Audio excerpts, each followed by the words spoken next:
Hello students, આજે આપણે ધોરણ 11નો ચેપ્ટર નંબર 12નો છેલ્લો લેક્ચર એટલે કે લેક્ચર નંબર 14માં એમોનિયાનું ભાવિ, તો એના વિશેનો આપણે અભ્યાસ કરવાનો છે.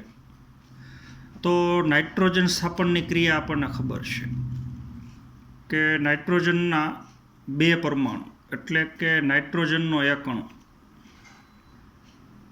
ચાલો એમાં 3H2 એટલે કે H2ના 3 અણુ ઉમેરાવાથી એનું રૂપાંતરણ થાય છે 2 અણુ એમોનિયામાં. તો આ ઘટનાને આપણે નાઇટ્રોજન સ્થાપન કહીએ છીએ. ચલો, તો મૂળ ગંડિકામાં નાઇટ્રોજનનું સ્થાપન થયા પછી બરોબર સમજવાનું છે. તો એની છેલ્લી નિપજ એ એમોનિયા છે. તો નાઇટ્રોજનનું સ્થાપન થયા પછી જે એમોનિયા બને છે એ એમોનિયાનું હવે ભવિષ્ય શું હોય, કઈ ક્રિયામાં એમોનિયાનો ઉપયોગ થાય છે. તો આપણને ખબર છે નાઇટ્રોજન સ્થાપનથી જે એમોનિયા બન્યો છે NH3, તો એનો ઉપયોગ વનસ્પતિ એમિનો એસિડના સંશ્લેષણ માટે કરે છે. ચાલો, પણ એની પહેલાં અમુક ક્રિયા આપણે સમજવી જરૂરી છે. ચલો, તો હવે નાઇટ્રોજન સ્થાપનથી જે એમોનિયા બન્યો છે જો આગળ હવે સમજવાનું છે. ચલો, તો નાઇટ્રોજન સ્થાપનથી જે એમોનિયાના 2 અણુ બન્યા છે એ 2 એમોનિયાના અણુ H2 સાથે પ્રક્રિયા કરીને ચલો 3 H2ના અણુ આગળ ઉમેરાયેલા છે અને પાછો એક H2નો અણુ ઉમેરાય છે. તો આગળના સમીકરણમાં તમે જોયું ત્યાં તમારે 8H+ બતાવ્યું છે. આ બંને પ્રક્રિયા ભેગી બતાવી છે, પણ ખરેખર નાઇટ્રોજનમાં પહેલાં H2ના 3 એકમ ઉમેરાય એટલે પહેલાં એમોનિયા બને છે ને એમોનિયા બન્યા પછી એમોનિયાનું રૂપાંતરણ એમોનિયમ આયનમાં થાય છે. ચલો, તો 2NH3 + H2 એટલે કે એમોનિયાના 2 અણુમાં વધુ એક H2નો અણુ ઉમેરાય અને એનું રૂપાંતરણ ચાલો 2 અણુ એમોનિયમ આયનમાં થાય છે એટલે કે NH4+. ચાલો, તો આને આપણે એમોનિયમ આયન કહીએ છીએ. ચલો, તો એમોનિયાનું રૂપાંતરણ થઈ ગયું એમોનિયમ આયનમાં. ચાલો, અને ભેગા 2 ઇલેક્ટ્રોન મુક્ત થાય છે. ચાલો, તો આવું થવા માટે યોગ્ય pH, દેહધાર્મિક રીતે એક નિયત pH જરૂરી છે. ચાલો, તો આ ઘટનાને તમે નત્રલીકરણ અથવા પ્રોટીનીકરણની ક્રિયા કહી શકો. ચાલો, તો ટેક્સ્ટ બુક પ્રમાણે હું પહેલી લાઈન વાંચું છું. ચાલો, એમોનિયા એટલે NH3 એ નિયત pH એટલે દેહધાર્મિક રીતે નિયત pH એટલે કે યોગ્ય pH એટલે યોગ્ય pH આંકે નત્રલીકરણ પ્રોટીનીકરણ પામ્યા બાદ હાલો એનું રૂપાંતરણ NH4+ એટલે કે એમોનિયમ આયનમાં રૂપાંતરિત થાય છે. હાલો, તો આ તમે સમજી ગયા છો. ચલો, તો મૂળ ગંડિકામાં નાઇટ્રોજન સ્થાપનની પ્રાથમિક નિપજ, સૌથી પહેલી નિપજ એ એમોનિયા છે. પણ એમોનિયાનું પાછું યોગ્ય pH H2નો એકમ ઉમેરાય એનું રિડક્શન થઈ અને રૂપાંતરણ ચાલો 2 અણુ એમોનિયમ આયનમાં થાય છે. ચલો, તો હવે વનસ્પતિ દેહની અંદર NO3- છે, NH4+ છે, આ પ્રકારના આયનો છે. ચલો, બરોબર સમજવાનું છે. ચલો, તો વનસ્પતિ નાઇટ્રેટ અને એમોનિયમ આયન એનો વનસ્પતિ દેહની અંદર સંગ્રહ કરી શકે થોડા ઘણા પ્રમાણ. ચલો, પણ મોટા પ્રમાણમાં જો વનસ્પતિની અંદર NO3- NH4+ નો સંગ્રહ થાય તો એ બાબત વિસારી બાબત છે, ખાસ કરીને એમોનિયમ આયન. ચલો, તો એમોનિયમ આયનનો વનસ્પતિ મોટા પ્રમાણમાં સંગ્રહ ન કરી શકે. NO3- જેમ NH4+નો વનસ્પતિ સંગ્રહ કરી શકે, પણ વધારે પડતું એમોનિયમ આયનનું વનસ્પતિ દેહમાં જો પ્રમાણ વધી જાય તો વનસ્પતિ દેહમાં એની ઝેરી અસરો થાય, વિષારી અસરો થાય. તો તો વનસ્પતિ આ સર્જાયેલા જે એમોનિયમ આયન છે એનો મોટા પ્રમાણમાં સંચય ન કરે, પણ એનો ઉપયોગ એમિનો એસિડ બનાવવા માટે કરે. ચલો, તો એમિનો એસિડ બનાવવા માટે એમોનિયમ આયનનો ઉપયોગ થવાથી વનસ્પતિ દેહમાં એમોનિયમ આયન મોટા પ્રમાણમાં સંગ્રહ પામતો નથી, એટલે કે એની વનસ્પતિ દેહમાં વિષારી અસર થતી નથી. ચલો, તો આટલું પહેલાં હું રીડ કરું છું. ચલો, મોટાભાગની વનસ્પતિ નાઇટ્રેટ તેમજ એમોનિયમ આયન, નાઇટ્રેટ તેમજ એમોનિયમ આયન ને પણ આયનની જેમ, અન્ય આયનની જેમ સંચિત કરી શકે. ચલો, પછી તે વનસ્પતિ માટે વિષકારક બને છે, એટલે કે જો એનું મોટું પ્રમાણ સંગ્રહ પામે, ખાસ કરીને એમોનિયમ આયન, તો એ બાબત વિષકારક બને છે. ચલો, આથી વનસ્પતિ તેઓને હવે વધારે સંચિત કરી શકતી નથી. ચલો, તો આવો આપણે જોઈએ કે વનસ્પતિમાં એમોનિયમ આયન NH4+ આયન છે એ કઈ રીતથી એમિનો એસિડનું નિર્માણ કરવા માટે, સંશ્લેષણ કરવા માટે ઉપયોગી છે.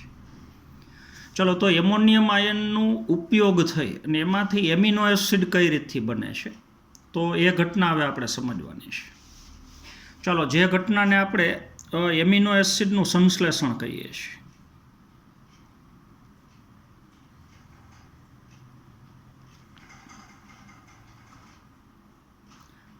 ચલો, તો એમિનો એસિડનું સંશ્લેષણ એ મુખ્યત્વે બે પદ્ધતિ દ્વારા થાય છે.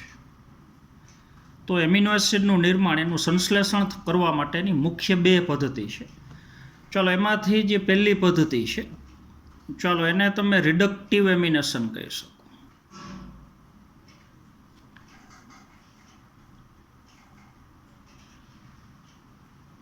અને એમિનો એસિડના સંશ્લેષણની બીજી પદ્ધતિ, એને તમે ટ્રાન્સ એમિનેશન કહી શકો. ચલો, એ આપણે પછી સમજીએ. તો સૌથી પહેલાં એમિનો એસિડના સંશ્લેષણની પહેલી પદ્ધતિ, જેને આપણે રિડક્ટિવ એમિનેશન કહીએ છીએ. ચલો, તો આ પદ્ધતિની અંદર કીટો એસિડનું રૂપાંતરણ, કીટોન સમૂહ ધરાવતો એસિડ, તો કીટોન સમૂહ તમને ખબર છે. ચલો, કાર્બન ડબલ બોન્ડ ઓક્સિજન, એટલે કે કાર્બન સાથે દ્વિબંધથી ઓક્સિજન જોડાયેલો હોય, તો એ સમૂહને આપણે કીટોન સમૂહ કહીએ છીએ. ચલો, કીટોન સમૂહ ધરાવતો એસિડ એટલે કીટો એસિડ. તો કીટો એસિડનું રૂપાંતરણ એમિનો એસિડમાં થવાની ક્રિયા, તો એ પદ્ધતિને આપણે કહીએ છીએ રિડક્ટિવ એમિનેશન.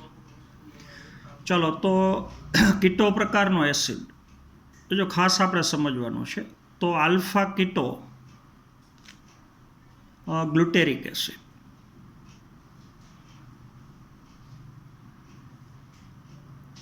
ચલો, આલ્ફા કીટો ગ્લુટેરિક એસિડ એ એક પ્રકારનો કીટો એસિડ છે. ચલો, એની હવે રાસાયણિક પ્રક્રિયા થશે NH4+ સાથે, એમોનિયમ આયન. ચલો, અને ભેગો પ્રક્રિયક તરીકે એક અણુ NADPH, નિકોટિનેમાઇડ એડેનાઇન ડાયન્યુક્લિયોટાઇડ ફોસ્ફેટ, પણ હાઇડ્રોજન એમાં જોડાયેલો છે, એટલે આગળ શબ્દ લગાડવાનો રિડ્યુસ્ડ. તો રિડ્યુસ્ડ નિકોટિનેમાઇડ એડેનાઇન ડાયન્યુક્લિયોટાઇડ ફોસ્ફેટ.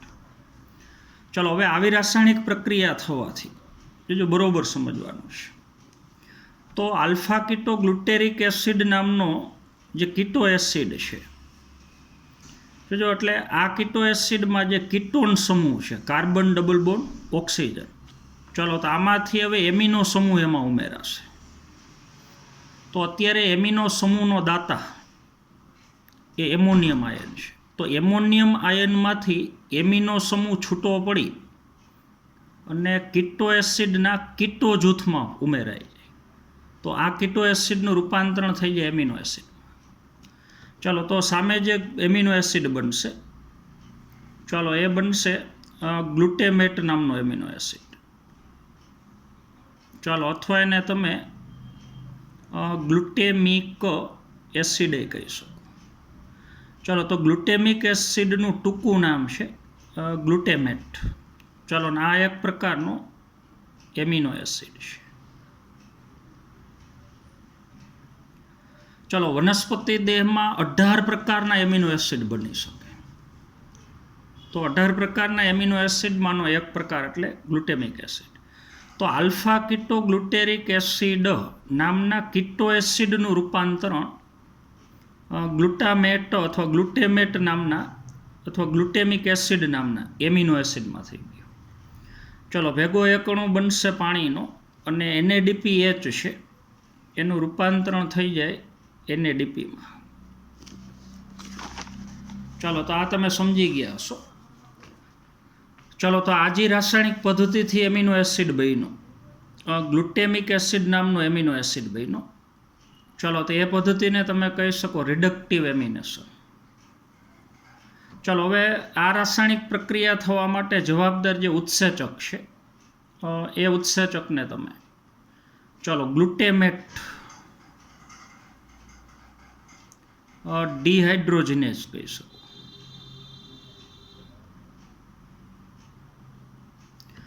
ચલો, તો ગ્લુટામેટ ડિહાઇડ્રોજિનેઝ નામના ઉત્સેચકની હાજરીમાં આલ્ફા કીટોગ્લુટેરિક એસિડ ફેરવાઈ જાય ગ્લુટામેટ એટલે કે ગ્લુટેમિક એસિડની અંદર. તો કીટો એસિડનું રૂપાંતરણ એમિનો એસિડમાં થઈ ગયું.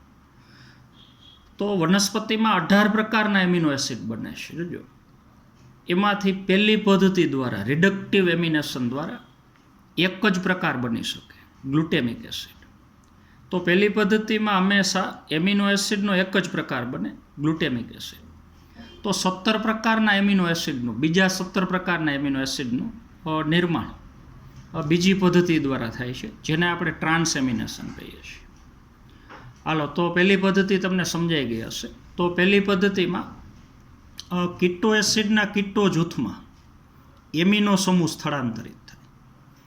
તો કીટો એસિડમાં જે કીટોન સમૂહ છે એમાં એમિનો સમૂહ ઉમેરાઈ જાય, તો કીટોન સમૂહ દૂર થઈ જાય અને એની એમિનો સમૂહ આવી જાય. તો કીટો એસિડનું રૂપાંતરણ થઈ જાય એમિનો એસિડમાં. ચલો, તો એમિનો જૂથનો દાતા એ એમોનિયમ આયન છે.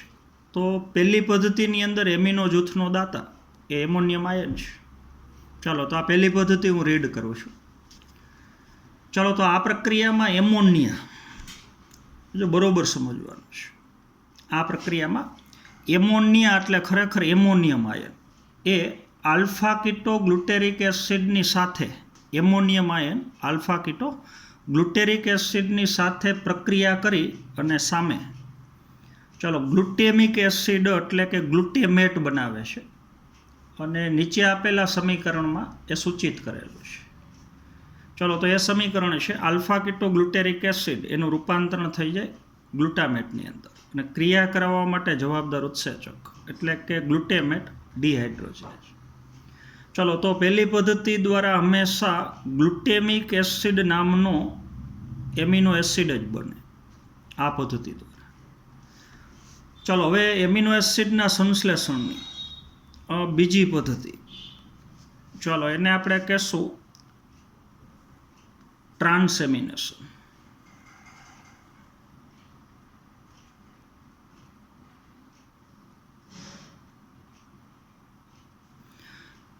ચલો, એક એમિનો એસિડમાંથી એમિનો સમૂહ એ કીટો એસિડમાં ટ્રાન્સફર થાય છે, સ્થળાંતરિત થાય છે અને એના ઉપરથી નામ આપ્યું છે ટ્રાન્સ એમિનેશન.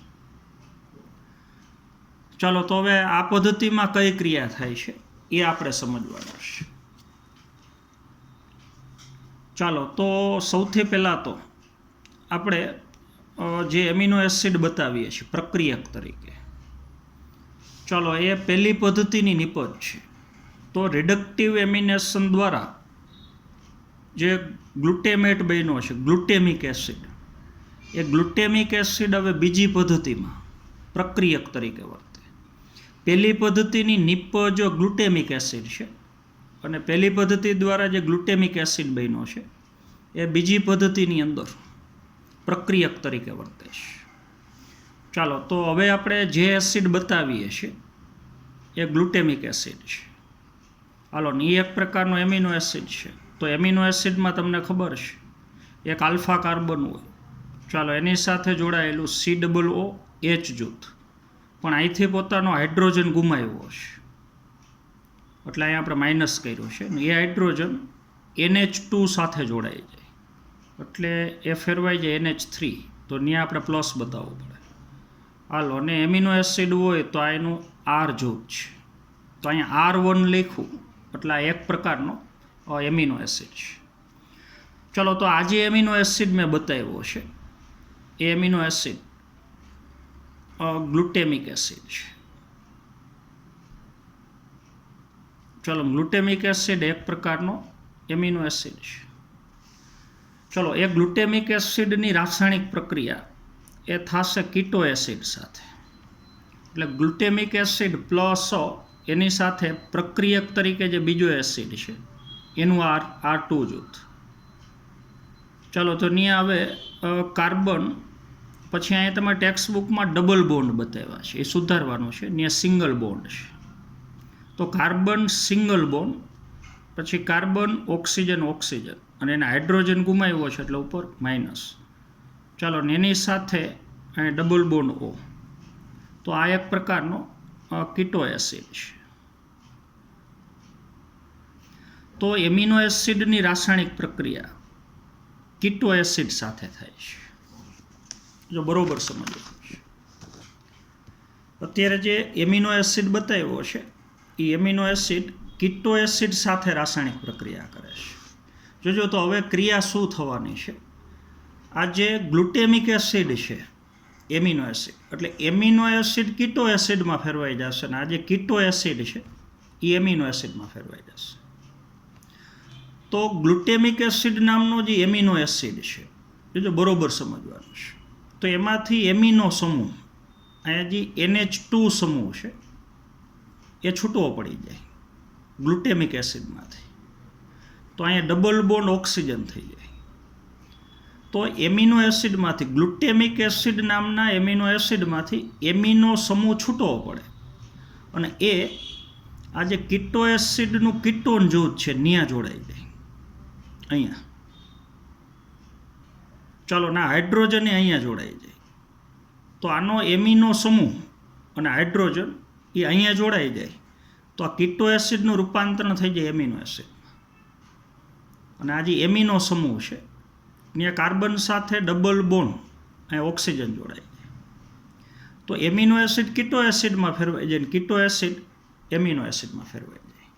હાલો, તો નિપજ તરીકે આ જે ગ્લુટેમિક એસિડ છે એ ફેરવાઈ જાય કીટો એસિડમાં, તો કાર્બન ડબલ બોન્ડ O, આ જે કાર્બન છે ત્યાં દ્વિબંધથી ઓક્સિજન જોડાઈ જાય અને એમિનો સમૂહ ત્યાંથી જુદો પડી જાય. હાલો, અહીંયા R1 એટલે જૂથ છે. ચાલો, કાર્બન ડબલ બોન્ડ O. ચલો, તો આ બની ગયું કીટો એસિડ. આ તમે સમજી ગયા છો. ગ્લુટેમિક એસિડ નામનો એમિનો એસિડ એ ફેરવાઈ ગયો કીટો એસિડ. ચાલો, અને પ્રક્રિયક તરીકે જે કીટો એસિડ હતો ત્યાં ગ્લુટેમિક એસિડમાંથી એમિનો સમૂહ છૂટવો પડે. જો એટલે પહેલી પદ્ધતિમાં એમોનિયમ આયન એમિનો જૂથનો દાતા છે. બીજી પદ્ધતિમાં કીટો એસિડને એમિનો એસિડમાં ફેરવવો હોય તો એમિનો જૂથનો દાતા ગ્લુટેમિક એસિડ છે. ચાલો, તો અહીંયા પ્રક્રિયક તરીકે જે કીટો એસિડ છે એ ફેરવાઈ જશે એમિનો એસિડમાં. ચાલો, તો અહીંયા R2, પછી કાર્બન હાઇડ્રોજન. ચાલો, પછી કાર્બન એની સાથે C+O-. ચાલો, ને અહીંયા આવી જશે NH3+. તો આ તમે સમજી ગયા છો. કીટો એસિડનો જે કીટો જૂથ છે ત્યાં ગ્લુટેમિક એસિડે આપેલો એમિનો સમૂહ અહીંયા ઉમેરાય ગયો, એમિનો સમૂહ, એટલે કીટો એસિડનું રૂપાંતરણ થઈ ગયું એમિનો એસિડ, કારણ કે એમિનો સમૂહ જોડાણ. ચલો, તો આ બની ગયો એમિનો એસિડ. તો એમિનો એસિડ કીટો એસિડમાં ફેરવાઈ ગયો અને કીટો એસિડ એમિનો એસિડમાં ફેરવાઈ ગયો. તો બીજી પદ્ધતિમાં એમિનો એસિડમાંથી એમિનો સમૂહ છૂટવો પડે અને કીટો એસિડના કીટો જૂથમાં એ ઉમેરાય. એટલે બરોબર સમજો, એમિનો એસિડમાંથી એમિનો સમૂહ ટ્રાન્સફર થઈને, સ્થળાંતરિત થઈને કીટો એસિડના કીટો જૂથમાં ઉમેરાય, એટલે કીટો એસિડનું રૂપાંતરણ થઈ જાય એમિનો એસિડ. ચાલો, ક્રિયા કરાવવા માટે જવાબદાર ઉત્સેચક. તો એ ટ્રાન્સ એમિનેઝ પ્રકારનો ઉત્સેચક છે. હાલો આ તમે સમજી ગયા છો. તો બીજી પદ્ધતિ હું વાંચું છું. ચાલો ટ્રાન્સએમિનેશન. તો કે આમાં ચાલો ભેગી તમારે સ્ક્રીને જોવાની છે. ચાલો આમાં એક એમિનો એસિડમાંથી આ એક એમિનો એસિડ એટલે એ ગ્લુટેમિક એસિડ જ હોય હંમેશા, જે પહેલી પદ્ધતિમાં બન્યો છે. ચલો તો આમાં એક એમિનો એસિડમાંથી એમિનો સમૂહ એટલે કે ગ્લુટેમિક એસિડ નામના એમિનો એસિડમાંથી એમિનો સમૂહ અન્ય કીટો એસિડ એટલે આ કીટો એસિડના કીટો સમૂહ એટલે કાર્બન ડબલ બોન્ડ O એમાં સ્થળાંતરિત થવાની પ્રક્રિયા સાથે સંકળાયેલ છે આ પદ્ધતિ. ચલો તો ગ્લુટેમિક એસિડ મુખ્ય એમિનો જૂથનો દાતા છે. આ જે ગ્લુટેમિક એસિડ છે એ એમિનો જૂથનો દાતા છે. ચલો તો ગ્લુટેમિક એસિડ મુખ્ય એમિનો એસિડ છે અને જેમાંથી એમિનો સમૂહ એટલે કે NH2 એ કીટો એસિડમાં સ્થળાંતરણ પામે છે. ચાલો તો આ એમિનો સમૂહ દ્વારા આને આપેલો જે એમિનો સમૂહ છે એના દ્વારા ચલો બીજા એમિનો એસિડનું નિર્માણ ચાલો એને કહી છે આપણે ટ્રાન્સએમિનેશન દ્વારા થાય છે. આ એમિનો જૂથનું સ્થળાંતરણ થવાથી. ચાલો તો ટ્રાન્સએમિનેઝ નામનો ઉત્સેચક આ રીતની બધી ક્રિયાને પ્રેરિત કરે છે. ચલો તો અહીંયા જે એમિનો એસિડ બને છે એ અલગ અલગ પ્રકારના 17 પ્રકારના એમિનો એસિડ બની શકે. ચાલો હવે ગ્લુટેમિક એસિડ પ્લસ અહીંયા કીટો એસિડ, તો અહીંયા કીટો એસિડ અલગ અલગ પ્રકારના પ્રક્રિયા કરે. તો અહીંયા કીટો એસિડનો પ્રકાર બદલાય તો સામે બનતા એમિનો એસિડનો પ્રકાર બદલાય. તો અલગ અલગ પ્રકારના 17 પ્રકારના કીટો એસિડ એ ગ્લુટેમિક એસિડ સાથે પ્રક્રિયા કરી અને 17 પ્રકારના કીટો એસિડનું રૂપાંતરણ અલગ અલગ પ્રકારના 17 પ્રકારના એમિનો એસિડમાં થઈ શકે. હાલો આ તમે સમજી ગયા હશો. ચાલો તો એ રાસાયણિક પ્રક્રિયા તમારા ટેક્સ્ટ બુકની અંદર આપેલી છે. ચાલો હવે થોડી વધારાની પ્રક્રિયા મૂળગંડિકા ઉપરથી આપણે સમજવાની છે. ચાલો તો એ આપણે ખાસ જોવાનું છે. ચાલો હવે બે હું એમાઇડ બતાવું છું. એક એસ્પરજીન અને એક આવશે ગ્લુટેમિન. ચાલો તો સૌથી પહેલાં હું બતાવું છું એસ્પરજીન. જો એમિનો એસિડનું રૂપાંતરિત સ્વરૂપ એટલે કહી શકો એમાઇડ. જો તેમાં એક કાર્બન છે એની સાથે જોડાયેલો હાઇડ્રોજન, પછી C=OH સમૂહ, આ બાજુ NH2 સમૂહ. ચલો બાકીના ભાગ તરીકે અહીંયા R જૂથ હોય. તો અલગ અલગ એમિનો એસિડમાં R જૂથ અલગ અલગ હોય. જો તો અહીંયા હું બતાવું CH2 પછી કાર્બન, જો એની સાથે ડબલ બોન્ડ O અને આ બાજુ અહીંયા OH. જો અહીંયા હું OH બતાવું બરોબર સમજવાનું છે તો એ એસ્પાર્ટિક એસિડ છે. R જૂથની અંદર આ કાર્બન સાથે જોડાયેલો OH સમૂહ બતાવો હાઇડ્રોક્સિલ સમૂહ, તો એ એક પ્રકારનો એમિનો એસિડ એસ્પાર્ટિક એસિડ છે. ચલો હવે એસ્પાર્ટિક એસિડના R જૂથમાં જે કાર્બન છે એની સાથે જોડાયેલો જે હાઇડ્રોક્સિલ સમૂહ છે, જો બરોબર સમજો, એ હાઇડ્રોક્સિલ સમૂહ દૂર થઈ જાય અને ત્યાં NH2 સમૂહ જોડાઈ જાય. તો સમજવાનું કે એસ્પાર્ટિક એસિડ નામનો એમિનો એસિડ એ એસ્પરજીનમાં ફેરવાઈ ગયો. તો એસ્પરજીન એ એક પ્રકારનો એમાઇડ છે. તો એમિનો એસિડનું રૂપાંતરણ થઈ ગયું એમાઇડમાં. આ તમે સમજી ગયા. ચલો એવી જ રીતથી હું ગ્લુટેમિક એસિડ બતાવું.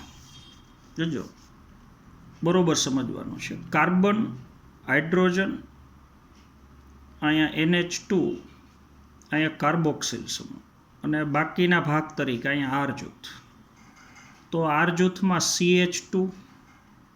CH2 પછી કાર્બન, ડબલ બોન્ડ O. હાલો હમણાં આપણે વાત કરી એ પ્રમાણે. ચલો અહીંયા દાખલા તરીકે NH2 ની જગ્યાએ OH સમૂહ હોય તો એ એસ્પાર્ટિક એસિડ છે ને એસ્પાર્ટિક એસિડ એમિનો એસિડ છે. ચલો તો એસ્પાર્ટિક એસિડ નામના એમિનો એસિડમાં જો અહીંયા OH ની જગ્યાએ હાઇડ્રોક્સિલ સમૂહ નીકળી જાય ને NH2 જોડાઈ જાય તો એસ્પાર્ટિક એસિડનું રૂપાંતરણ થઈ ગયું એસ્પરજીનમાં. તો એસ્પાર્ટિક એસિડ નામનો એમિનો એસિડ એસ્પરજીન નામના એમાઇડમાં ફેરવાઈ ગયો. તો એસ્પાર્ટિક એસિડ હોય તો અહીંયા OH સમૂહ હોય તો NH2 સમૂહની સંખ્યા એક જ હોય. પણ એસ્પાર્ટિક એસિડનું એસ્પરજીનમાં રૂપાંતરણ થઈ જાય એમાઇડમાં તો એમિનો સમૂહની સંખ્યા 2 હોય. તો 2 એમિનો સમૂહ ધરાવતો કીટો એસિડ એને આપણે એમાઇડ કહી શકીએ. કીટો એસિડ તો છે જ પણ એ 2 એમિનો સમૂહ ધરાવતો કીટો એસિડ છે તો એને તમે એમાઇડ કહી શકો. તો એમિનો એસિડનું રૂપાંતરિત સ્વરૂપ એટલે એમાઇડ. હાલો એવી જ રીતથી અત્યારે મેં જે એમિનો એસિડ બતાવ્યો છે જોજો એ ગ્લુટેમિક એસિડ છે ને ગ્લુટેમિક એસિડનું જે R જૂથ છે એમાં કાર્બન સાથે અહીંયા જો OH સમૂહ જોડાયેલો હોય જોજો તો એ ગ્લુટેમિક એસિડ છે ઓની જેમ જ. પણ ત્યાંય ઓની જેમ જો NH2 સમૂહ જોડાઈ જાય તો ગ્લુટેમિક એસિડનું રૂપાંતરણ થઈ ગયું ગ્લુટેમિનની અંદર. તો ગ્લુટેમિન પણ આની જેમ જ એક પ્રકારનો એમાઇડ છે.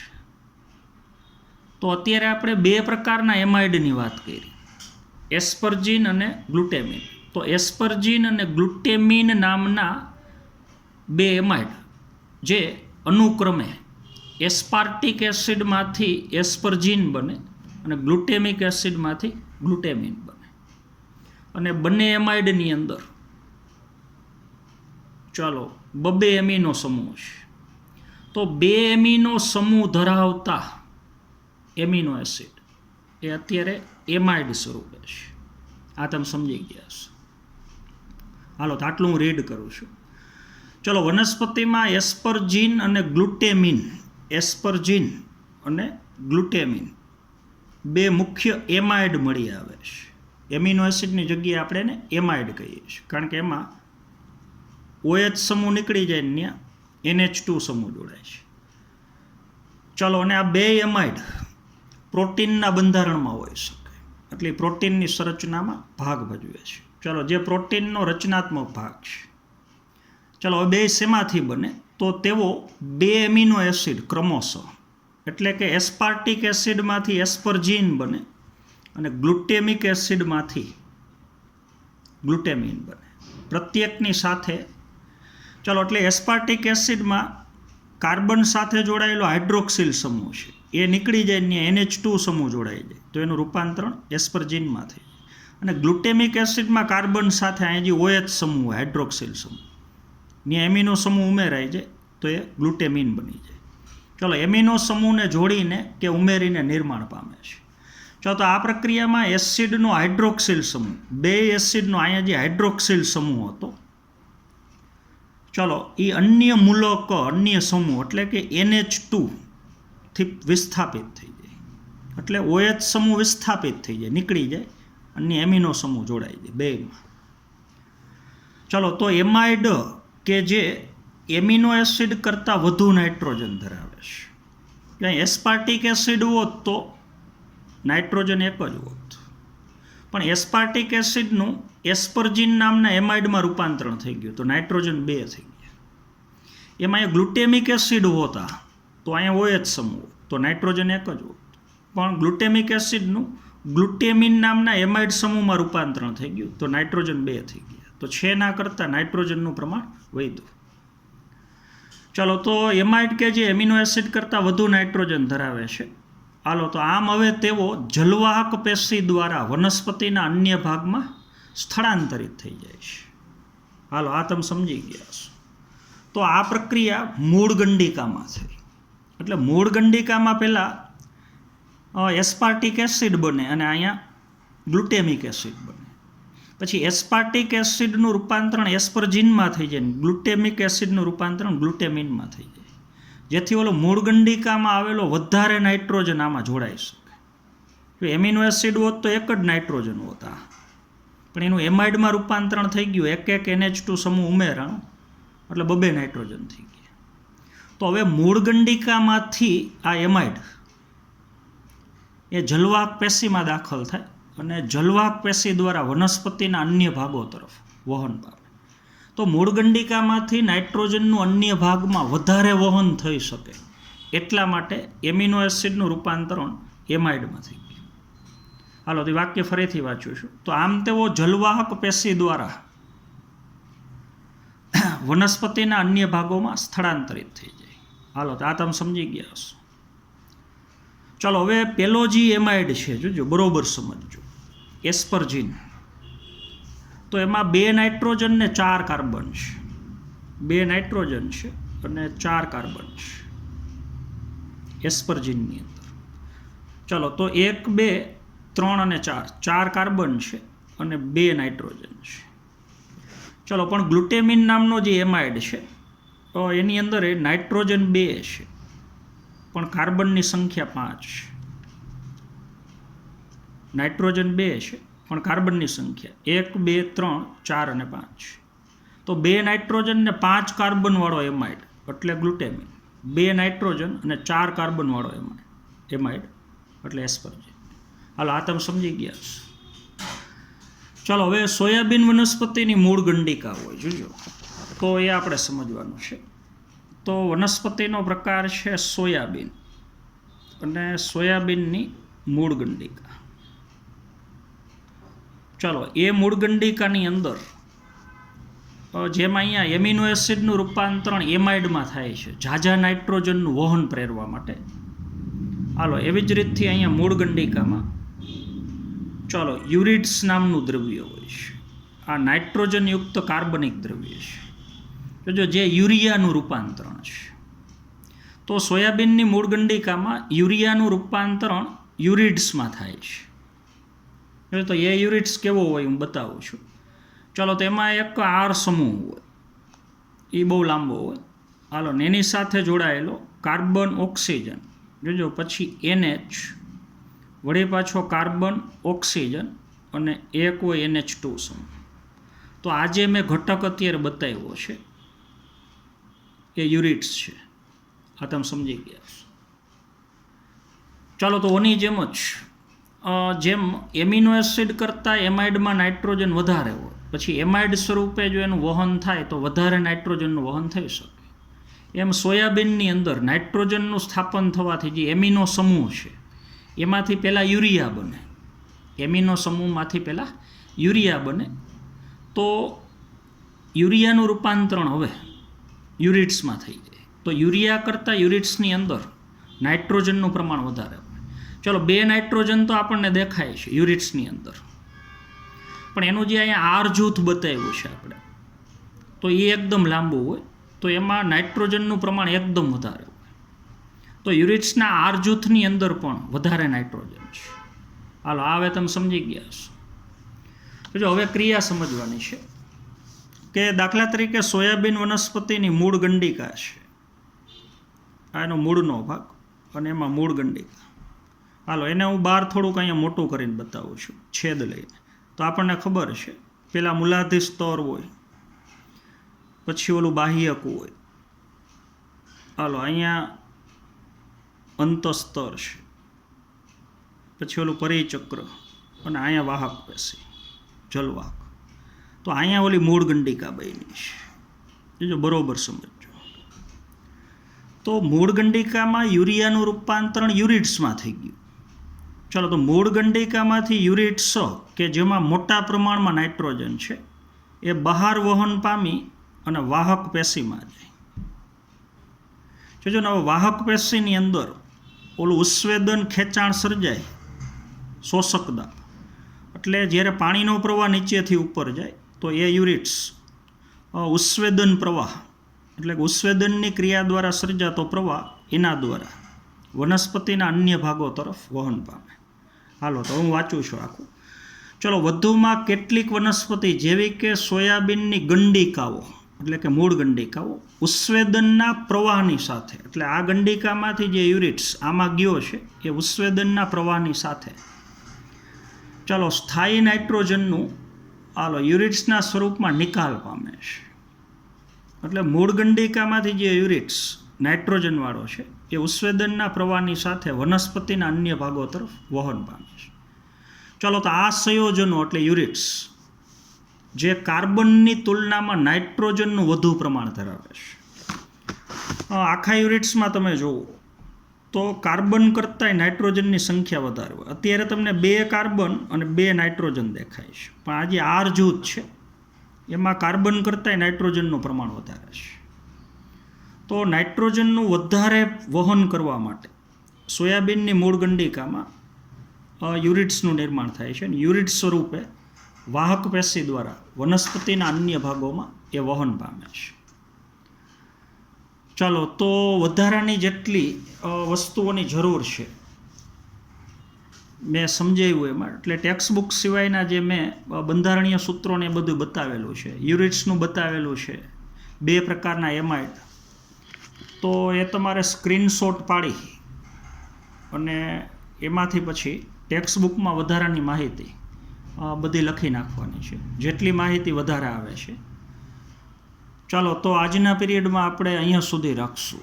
તો અહીંયા આપણે ચેપ્ટર પૂરું થાય છે.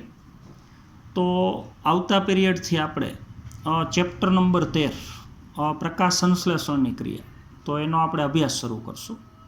ચાલો, તો આજના પીરિયડમાં આપણે અહીંયા સુધી રાખશું. Thank you.